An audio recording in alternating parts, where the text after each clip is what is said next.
बिस्मिल्लाहिर्रहमानिर्रहीम। सलीमी उर्दू के इंतहाई मुअज़्ज़िज़ नाज़रीन, अस्सलामु अलैकुम। ईद उल अज़हा के मौका पर अहले इस्लाम अल्लाह ताला की बारगाह में कुर्बानी पेश करके अल्लाह ताला के तकर्रुब हासिल करते हैं। ये मुक़द्दस और मुबारक अमल दरअसल एक अजीब व गरीब वाक़या की यादगार और इसके नकल है, जिसके नज़ीर पेश करने से तमाम अगले और पिछले लोग कासिर हैं। इस वाक़े का ताल्लुक दो अजीम शख्सियतों से है, एक हज़रत इब्राहीम अलैहिस्सलाम और दूसरे हज़रत इस्माईल अलैहिस्सलाम। तफसील से जाने से पहले आपसे गुजारिश है कि मेरे चैनल को सब्सक्राइब करें और बेल आइकन को भी प्रेस करें ताकि आने वाली नई वीडियो आप तक बआसानी पहुंच सके। हजरत इब्राहीम अलैहिस्सलाम की शख्सियत से कौन नावाकिफ होगा। आप अल्लाह के वो बरगुज़ीदा नबी हैं जिन्होंने अल्लाह ताला की मोहब्बत में ऐसे मसाइब झीले कि अल्लाह ताला ने आपको खलकत का बुलंद तरीन मकाम नसीब फरमा दिया और कुरान में जगह जगह आपकी तारीफ फरमाई और हमारे नबी मोहम्मद सल्लल्लाहु अलैहि वसल्लम को हुक्म दिया कि आप सल्लल्लाहु अलैहि वसल्लम भी मिल्लत इब्राहीमी की इत्तिबा करेंगे। आप ही वो शख्सियत हैं जिन्होंने अल्लाह ताला के हुक्म से काबतुल्लाह की तामीर फरमाई, हज का ऐलान किया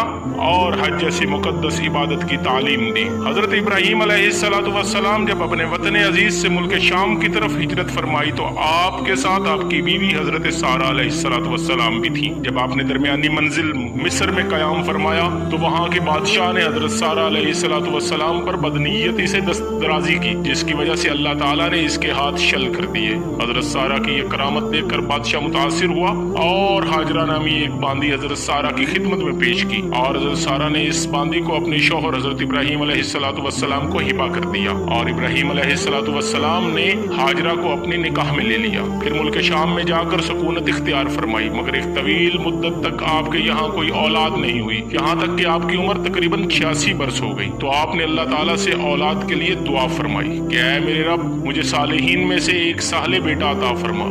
फिर क्या हुआ, अल्लाह ने आपको एक बुर्दबार बेटे की बिशारत दी। जब अल्लाह ताला ने आपकी दुआ कबूल फरमाई तो आपके घर हजरत हाजरा के बतन से एक हसीन जमील बच्चा पैदा हुआ जिसका नाम इस्माइल रखा गया। इसके बाद अल्लाह ने आपको बाज मसलहतों की वजह से हुक्म दिया कि आप अपनी बीवी और बेटे दोनों को मक्का के आबो गया वादी में छोड़ आए और इब्राहीम अलैहिस्सलाम ने अल्लाह के इस हुक्म की तामील फरमाई। जब हजरत इस्माइल अलैहिस्सलाम अपनी माँ हजरत हाजरा के साथ मक्का में जिंदगी बसर कर रहे थे और बढ़ते बढ़ते इस काबिल हो गए कि कुछ काम कर सकें तो इब्राहीम अलैहिस्सलाम को मुल्क शाम में एक ख्वाब नजर आया। वो ये ख्वाब में कोई कहने वाला कह रहा है कि इब्राहीम अपनी नजर को पूरा देखो, अल्लाह तुमको हुक्म देता है कि तुम अपने बेटे को ज़िबह करो। और ये ख्वाब जिलहिज्जा की 8 तारीख को देखा। जब सुबह हुई तो सोचने लगे कि ये क्या ख्वाब है और ये अल्लाह की जानिब से है या शैतान की तरफ से। इसलिए 8 जिलहिज्जा को तफक्कुर और तज़बज़ब का दिन कहा जाता है। फिर जब 9 जिलहिज्जा की रात हुई तो फिर वही ख्वाब नजर आया।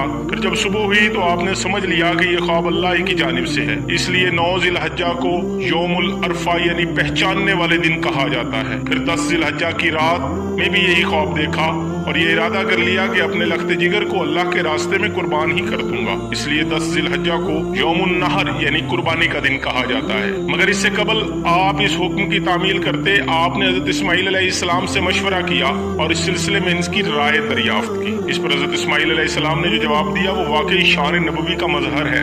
आपके जवाब को कुरान करीम ने यूं बयान किया, इस्माईल अलैहिस्सलाम ने जब कहा कि अब्बू जान आपको जो हुक्म हुआ है इसे कर गुजरिए, इंशाअल्लाह आप मुझे सब्र करने वालों में से पाएंगे। तो इसके बाद हजरत इब्राहीम अलैहिस्सलाम इस्माईल अलैहिस्सलाम को लेकर ज़िबह करने के लिए निकले। यहाँ किसी शख्स के दिल में ये खिलजान पैदा हो सकता है कि क्या हजरत इब्राहीम अलैहिस्सलाम का खुदाई हुक्म की तामील करना बेटे के इत्तबाई जवाब पर मुनहसिर था।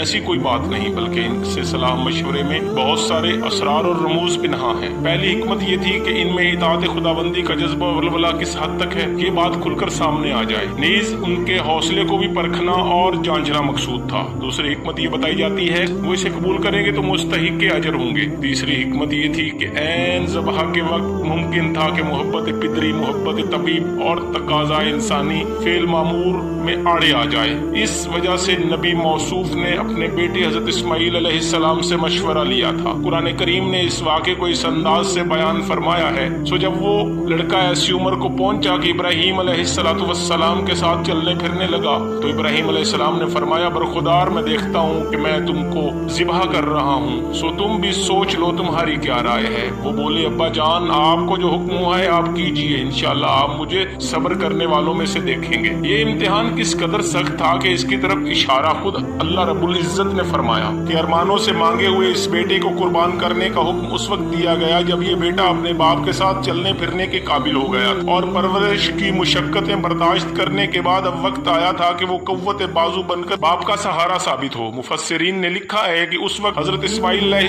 السلام کی عمر 13 سال تھی اور بعض مفسرین نے فرمایا ہے کہ وہ بالغ ہو چکے تھے۔ یوں تو ذبح کرنے کا یہ حکم براہ راست کسی فرشتے وغیرہ کے ذریعے بھی نازل کیا جا سکتا تھا، لیکن خواب میں دکھانے کا بظاہر حکمت یہ تھی کہ حضرت ابراہیم علیہ السلام کی اطاعت شعاری اور اپنے کمال کے ساتھ ظاہر ہو۔ خواب کے ذریعے دیے ہوئے حکم انسانی نفس کے لیے تعویلات کی بڑی گنجائش تھی، لیکن حضرت ابراہیم علیہ السلام نے تعویلات کا راستہ اختیار کرنے کی بجائے اللہ رب العزت کے حکم کے آگے سر تسلیم خم کر دیا اور امتحان میں 100% کامیاب ٹھہرے۔ قربانی کا یہ واقعہ جہاں حضرت اسماعیل علیہ السلام کی فدائیت کا مظہر ہے، وہی اس واقعے میں حضرت اسماعیل علیہ السلام کی بھی بے مثال جذبہ جان نثاری کی شہادت ملتی ہے۔ اس کے علاوہ یہ بھی معلوم ہوتا ہے کہ کم سنی میں ہی اللہ رب العزت نے انہیں کیسی ذہانت اور کیسا علم عطا فرمایا تھا۔ حضرت ابراہیم علیہ السلام نے ان کے سامنے اللہ کے کسی حکم کا حوالہ نہیں دیا تھا، بلکہ محض ایک خواب کا تذکرہ فرمایا تھا۔ لیکن حضرت اسماعیل علیہ السلام سمجھ گئے کہ انبیاء علیہ السلام کا خواب وہی ہوتا ہے اور یہ خواب در حقیقت حکم الہی کی ایک شکل تھی۔ چنانچہ انہوں نے جواب میں خواب کی بجائے حکم الہی کا ذکر کیا اور والد بزرگوار کو یہ کہہ کر یقین دلایا کہ یا ابت افعل ما تؤمر ستجدنی انشاءاللہ من الصابرین۔ ابا جان، جس بات کا آپ کو حکم دیا گیا ہے آپ اسے کر گزریے، انشاءاللہ آپ مجھے صبر کرنے والوں میں سے پائیں گے۔ یہ جذبہ قربانی اور فدائیت کے بیٹے کے گلے پر چھری چلا دی اور ہائے رے اقدام فداکاری کے چھری تلے گردن رکھ دی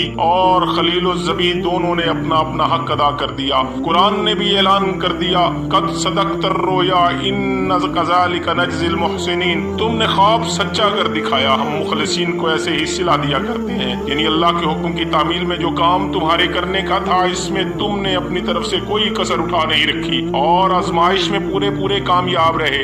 اور یہ ادائے قربانی اللہ کو اتنی پسند آئی کہ رہتی دنیا تک کے لیے یادگار اور قرب خداوندی کا ذریعہ بنا دیا، جسے امت مسلمہ ہر سال مناتی ہے۔ اور اس قربانی میں در حقیقت مسلمانوں کے اس عقیدے کا اعلان ہوتا ہے کہ انسان کو اللہ رب العزت کے حکم کے آگے اپنی عزیز سے عزیز ترین چیز کو بھی قربان کرنے سے دریغ نہیں کرنا چاہیے۔ اسلام جب بھی چمکا ہے قربانیوں سے چمکا ہے، آج بھی قربانیوں ہی سے چمکے گا۔ اسلام کے لیے قربانیاں ہوں تو یہ دشمنوں کے گھیرے میں بھی چمکتا ہے، اور جب قربانیاں نہ ہوں تو اپنی بادشاہت میں بھی مٹ جاتا ہے۔ میری یہ دعا ہے اللہ رب العزت پوری امت مسلمہ میں جذبہ اثار اور قربانی پیدا فرمائے، آمین۔